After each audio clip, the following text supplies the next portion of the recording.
আসসালামু আলাইকুম সম্মানিত শ্রোতাবিন্দুরা, আজকেও আপনাদের সামনে একটি সাধনার আমল নিয়ে উপস্থিত হয়েছি।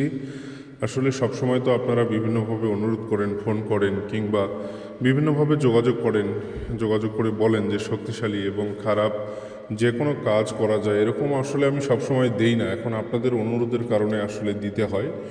বিষয়টা হচ্ছে এমন, বিশেষ করে দেশ এবং দেশের বাইরে থেকে আপনারা সবসময়ই যোগাযোগ করে আসেন।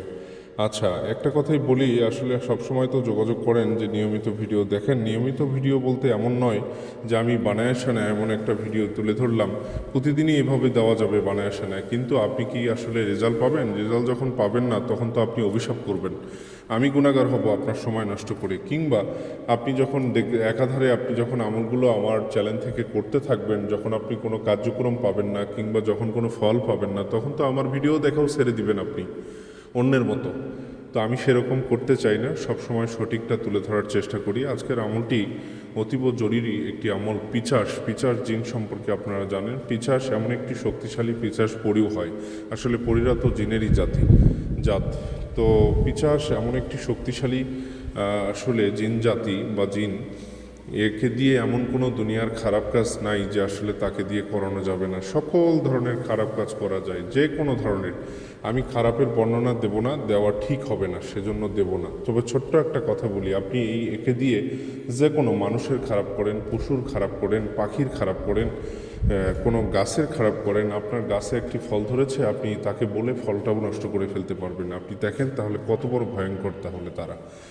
তো এরকম গাছ দিয়ে আমি উদাহরণ দিলাম। দুনিয়ার সকল খারাপ কাজ, আপনার শত্রু, দুশ্মন, অসুখ বিসুখ, যে কোনো কাজ, আল্লাহর রহমত, যে কোনো কাজ, আপনি বিশেষ করে খারাপ কাজগুলো তারা করতে বেশি স্বাচ্ছন্দ্য বোধ করে ভালোর চেয়ে। ভালো কাজও করা যায়, তবে ভালোর চেয়েও খারাপ কাজ বেশি। এক কথা, শয়তান বলতে কি বোঝায়? যে শয়তান বলতে সবসময় খারাপটা।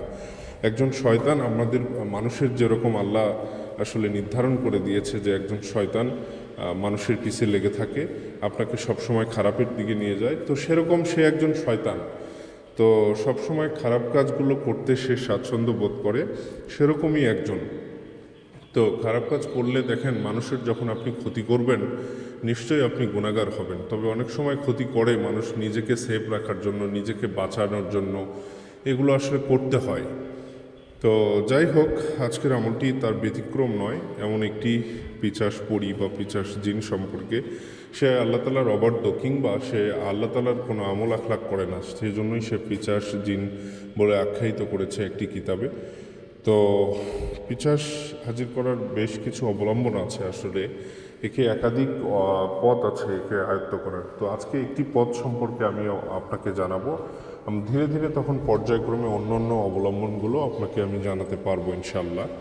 তো পিচাস উপস্থিত করানোর জন্য আপনাকে একটি মন্ত্র জপ করতে হবে। আমি মন্ত্রটি ভিডিওর স্ক্রিনে আমি দিয়ে দেবো, আমি পড়ে শোনাচ্ছি না। পড়ে শোনালে অনেকেই অভিযোগ করেন যে আমি পড়ে শোনালে তো আমি আসলে এটা লিখতে পারি না, মুখস্থ করতে পারি না। এই জন্য আমি স্ক্রিনে এটা লিখে দিচ্ছি, ভিডিওর কোনো না কোনো অংশে এটি থাকবে আর কি। তো এটি 328 বার আপনাকে জপ করে নিতে হবে। জপ করার জন্য চোখ বন্ধ রেখে পড়বেন। এই যে 328 বার আপনারা পড়বেন, পড়ার আগে আপনাকে ভয়ঙ্কর অনেক কিছু আপনাকে বিকৃতি তৈরি করবে, আপনাকে ভয় দেখানোর জন্য কিংবা আপনার আমলটি বিনষ্ট করার জন্য। কিন্তু যারা সাহসী মানুষ শুধু তারাই করবেন, সাহস ছাড়া এই আমলটি ভুলেও করতে যাবেন না। এটা আপনাকে আমি অনুরোধ করে বিনয়ের সাথে বলছি, শুধু যারা সাহসী তারাই করবেন। কারণ এই 328 বার যখন এই মন্ত্রটি আপনি পড়বেন চোখ বন্ধ রেখে, দেখবেন পড়ার মুহূর্তে আপনার কত ধরনের বিকট সাউন্ড আপনাকে খেয়ে ফেলছে, আপনাকে ক্ষতি করছে, আপনাকে তরবারি দিয়ে কল্লা আপনার দুই ভাগ করে ফেলছে, এরকম অনুভূতি হবে আপনার। তবে যারা এটি সাহসী এবং আগে থেকে এই আমলগুলো সম্পর্কে জানেন, শুধু তারাই করবেন, অন্য কেউ এটি করবেন না। এই আমলের জন্য অনুমতিরও প্রয়োজন আছে। আপনি অনুমতির জন্য আপনি আমার কাছ থেকে জেনে বুঝে এটি করতে হবে। সবাই যে এটি করবেন সবার ক্ষেত্রে এটি অনুমতি রইল না আর কি এই আমলের ক্ষেত্রে।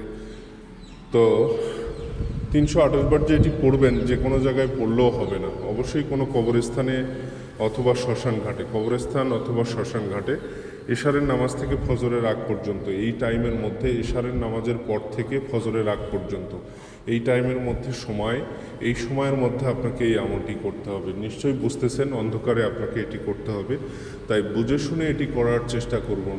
ওরা উপস্থিত হলে আপনি ভয় না পেয়ে আপনি মনে করুন উপস্থিত হলে তার চেয়েও আপনি বড় কিছু, এটা মনে করে তার সাথে দৃঢ়তার সাথে কথা বলুন, তার নাম জিজ্ঞেস করুন, তাকে পুনরায় ডাকার জন্য তাকে কিভাবে ডাকতে হবে সেগুলো ধীরে সুস্থে জিজ্ঞেস করুন। ভয় পাওয়ার কিছু নেই। আপনি যদি উপস্থিত করাতে পারেন তাহলে মনে রাখবেন সে আপনাকে ভয় পাবে।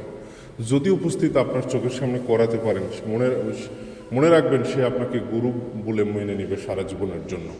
তাই সেভাবে আপনি উপস্থিত করুন, করে কথা বলুন। একান্ত যারা করতে পারেন না, তা আমি সবসময়ই বলে থাকি যে কোনো প্রয়োজনে যে কোনো কাজে আপনারা সেই জায়গায় বসে থেকে আপনি কাজ করে নিতে পারবেন, কিংবা আমি চেষ্টা করব করে দেওয়ার জন্য। আপনারা ফোনে যোগাযোগ করুন। ফোনে যোগাযোগ করার জন্য অবশ্যই ইমো বা হোয়াটসঅ্যাপে কল করবেন, ইমো অথবা হোয়াটসঅ্যাপে শুধু, এবং দিনের বেলা কল করুন। দিনের বেলা কল করে আপনি কথা বলুন। তো আজকে এই পর্যন্তই। আপনারা ভালো থাকুন, সুস্থ থাকুন। আসসালামু আলাইকুম।